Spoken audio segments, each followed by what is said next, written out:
Mtazamaji wa YouTube channel yetu ya Kalamu TV Online, tunaripoti taarifa hii kutokea mkoani Manyara. Waziri Mkuu Dr. Mwigulu Nchemba amesema kuwa serikali ya awamu ya 6 inayoongozwa na Rais Dr. Samia Suluhu Hassan inaangalia upya swala la changamoto ya ardhi nchini. Amesema kuwa haiwezekani kuwepo na migogoro ya ardhi ya muda mrefu ambayo haishi hadi kufikia hatua ya kutishia undugu miongoni mwa Tanzania. Ameyasema hayo katika mkutano wa hadhara uliofanyika stendi ya zamani Babati mjini mkoani Manyara. Usisahau kubonyeza alama ya subscribe kwenye YouTube channel yetu ya Kalamu TV Online ili uwe wa kwanza kupata taarifa zetu.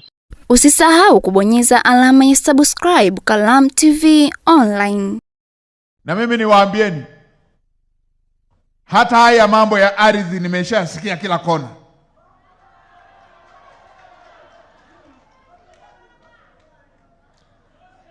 Serikali ya Daktari Samia Suluhu Hassan inaliangalia upya hili jambo la ardhi. Haiwezekani kuwe na migogoro ya ardhi tangu na haiishi. Paka migogoro ya ardhi inaanza kutishia undugu wetu, inaanza kutishia utaifa wetu.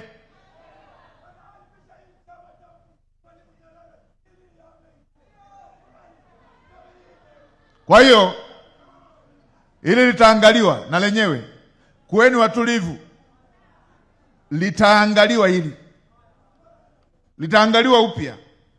Jambo la ardhi litaangaliwa upya. Hatuwezi tukawa na mambo imeshakuwa sehemu ya maisha yetu, haiwezekani. Mungu alituumba wanadamu akatupa akili kuliko wanyama wengine. Hatuwezi tukakaa kila siku jambo hilo kila kona. Sasa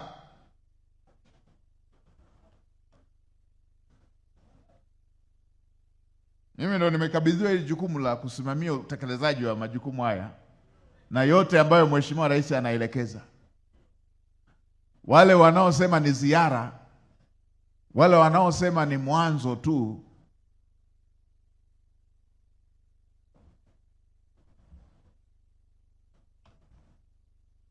na waombea maisha marefu ili wakae waone.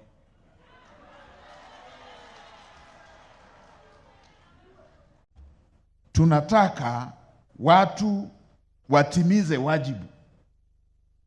Kuna lawama zingine zinapelekwa serikalini kwa ajili ya wavivu tu wachache. Hatuwezi tukakubaliana hivi. Kuna lawama zingine zinapelekwa mpaka kwa rais kwa sababu ya wavivu wachache tu hivi. Hatuwezi tukakubali hivyo. Ndio, hiyo haikubaliki.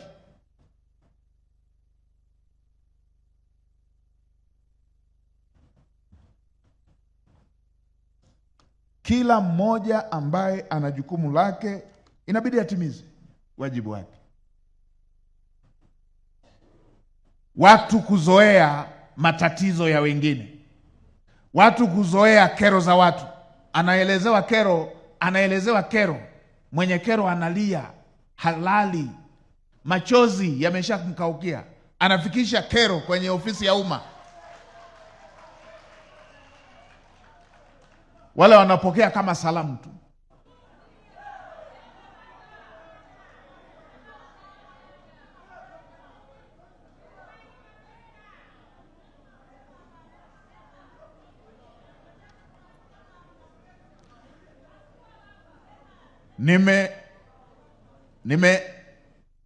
Nimepita na naendelea kufuatilia kila nilichoelekeza.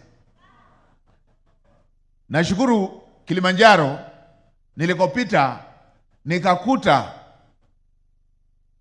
nini ile ya KNCU pamoja na bodi ya kahawa wanawazungusha wakulima fedha yao zaidi ya milioni 400 tangu miaka 5 sijui imepita. Watu wamewatia umaskini, mazao wameyachukua, wanazunguka tu, zingilia huku pitia huku, ingilia huku pitia huku, kwamba hata na mimi nimefika wakataka wanipige Kiswahili hivyo hivyo. Tunakaa tutafanya mwaka ujao. Niliwaambia ndani ya wiki moja niwe nimeshajua mnawalipaje hawa watu. Msipowalipa niwaambia nauza mali zenu tuwalipe. Hawawezi wanyonge akawa analia nyewe mnatembea kwenye magari. Nampongeza mkuu wa mkoa na wale nimepewa taarifa. Hii wiki moja hii kati ya AMCOS 12 mpaka wiki iliyopita walishalipa 8, zilikuwa bado 4. Na hizo 4 zilizosalia wamalizie. Hatuwezi tukawa na mazoea ya watu wanalia tunaona wanaimba.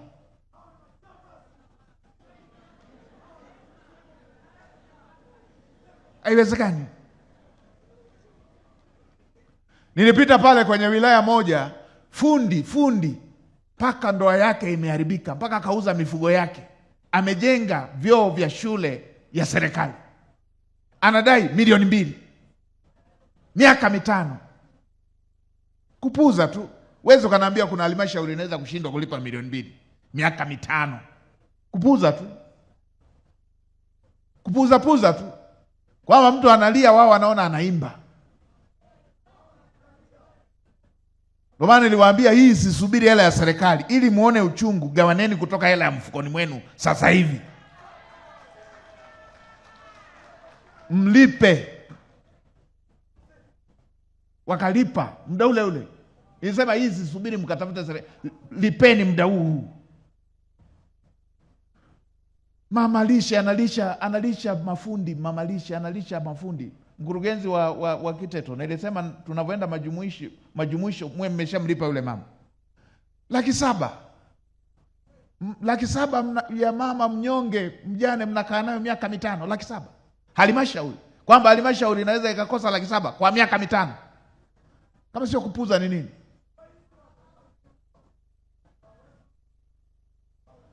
Mkandarasi unalipwa halafu mafundi wako unawaweka miaka 5 hujawalipa. Haya mambo ya kupuuza. Huku ni kupuuza.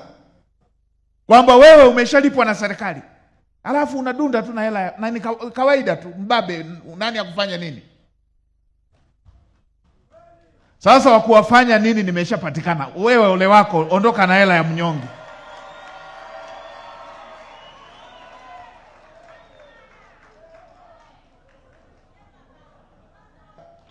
Wengine wanadhani ni ziara. Wanadhani ni ziara kwamba si atapita ni ziara.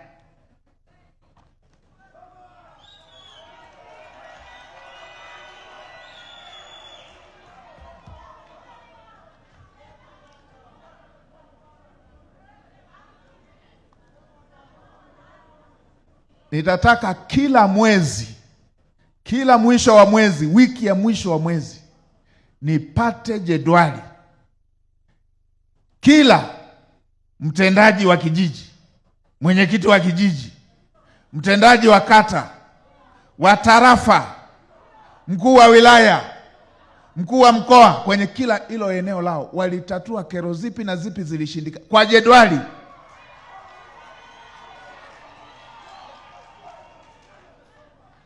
Ndio. Ulisikiliza kero ipi na ipi imetatuliwa? Huu utaratibu wa kulimbikiza, tunalimbikiza kero za watu kama serikali haipo. Hii haiwezekani. Kulimbikiza matatizo yanarundikana kama serikali haipo. Hata yanayowezekana.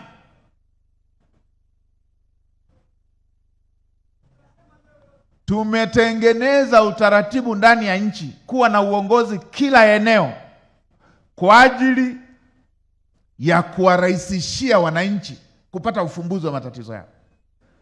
Hatukutengeneza maofisi mengi ili tugawane vyeo.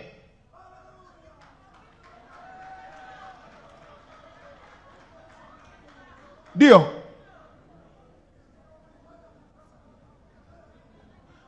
Na mimi niwaambieni watu wote mlioko ofisini, nitakapoanza kufuatilia hizi taarifa ndo nitajua nani anaweza, nani anastahili kukaa ofisini. Usisahau kubonyeza alama ya subscribe Kalamu TV Online.